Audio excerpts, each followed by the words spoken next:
Malakas ba ang chance ng bagong hinirang na Miss Universe Thailand na si Opal representing Bangkok sa upcoming Miss Universe 2024 pageant doon sa Mexico? Mapapantayan nga ba niya yung accomplishment ni Antonia Porcil last year sa Miss Universe 2023 na ginanap sa El Salvador?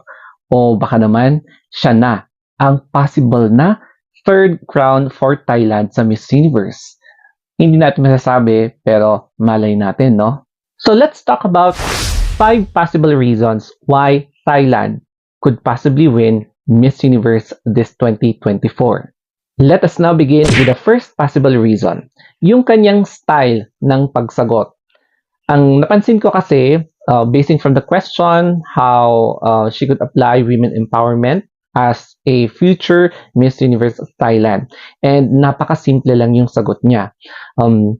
Inilarawan niya yung experience niya na working student. Tapos yung mga iniipon niya is pinupunta niya sa mga advocacies niya by helping her causes for supporting people with breast cancer. And in this way, nakakapag-empower siya and at the same time, nakakapagbigay siya ng suporta sa mga people with breast cancer. So yun lang yung sinabi niya.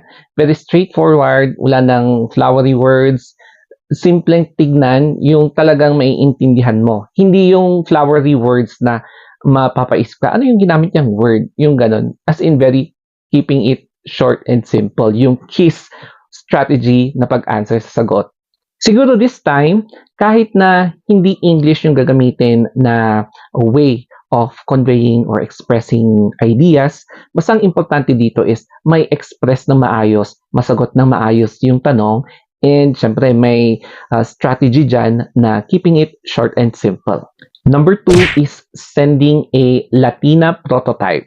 So ito yung possible reason in which perfect strategy para makipag-blend in ang representative ng Thailand sa Mexico kasi diverse ang Indo-Malayan race. So that includes countries from Southeast Asian nations, Southeast Asian region na pwede tayo talagang mapagkamalan as Latinas. Kasi nga, the color of our skin na tan, tapos pwede rin tayo mapagkamalan na Middle Eastern, yung mga ganon. So, ito yung strategy in which para hindi ma-out of place ang representative ng Thailand during the Miss Universe pageant competition.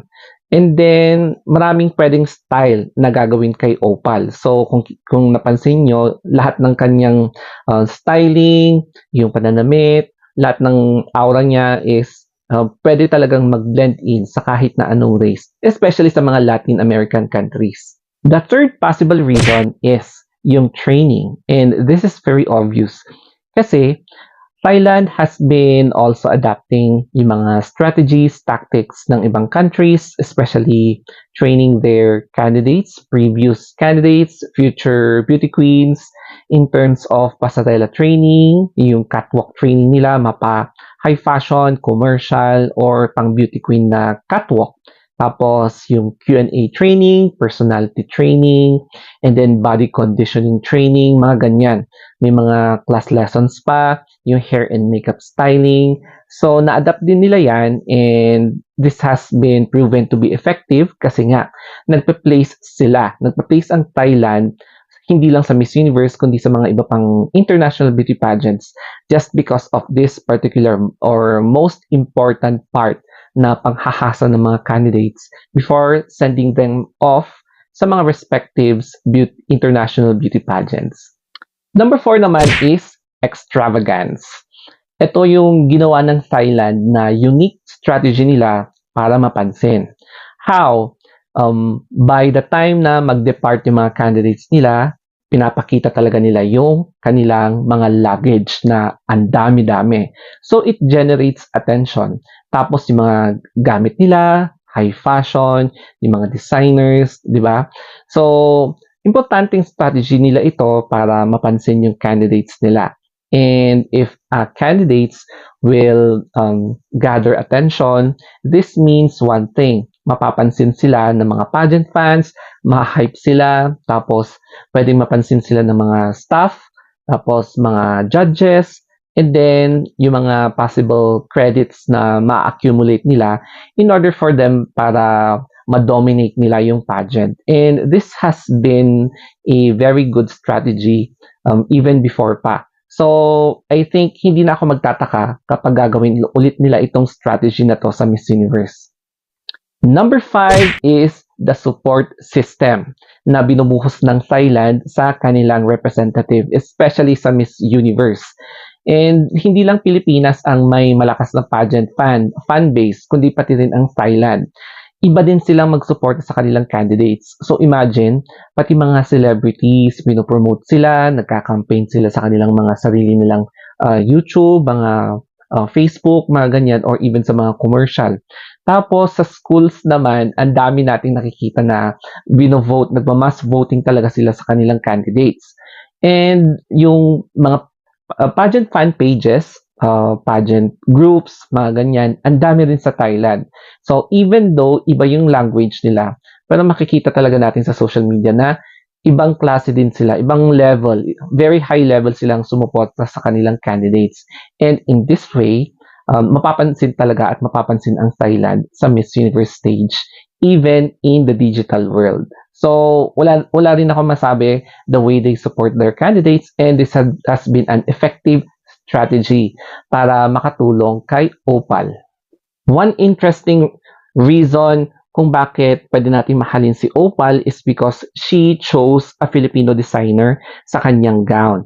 And this is no other than Rian Fernandez. Rian Fernandez, yes, tama. Kung makikita nyo dito, nung nanalo siya, o di ba, katabi niya, and then yung gown na ginamit, so yan yung masterpiece ni Rian Hernandez. So, Rian also is a lucky designer na na-handpick mismo ni Opal para sa kanyang designs sa gown. So, I'm not sure kung siya pa rin yung i-hire ni Opal sa upcoming Miss Universe pageant. So, di ba, iwagayway ang bandila ng Pilipinas sa kanyang mga designs. And as for my final say, Thailand is Thailand. Meron din silang strategy, and syempre na-inspire din sila sa yapak ng Pilipinas, sa dami ng panalo natin sa Miss Universe. So why not also give love and respect to Thailand? And syempre, hindi mawawala talaga yung mga bashings or yung mga ugaling kanal, especially kapag papalapit na ang Miss Universe.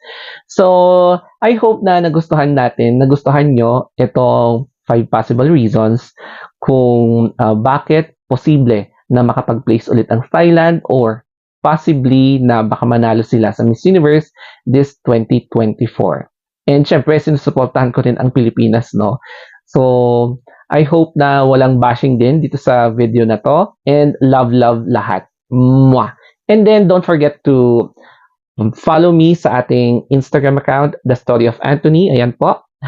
And syempre sa TikTok natin, YouTube, and then sa Facebook page, sa Threads, and then sa Twitter or X. O, diba? Story of Anthony din. So hanggang dito na lamang po. Thank you and have a wonderful day.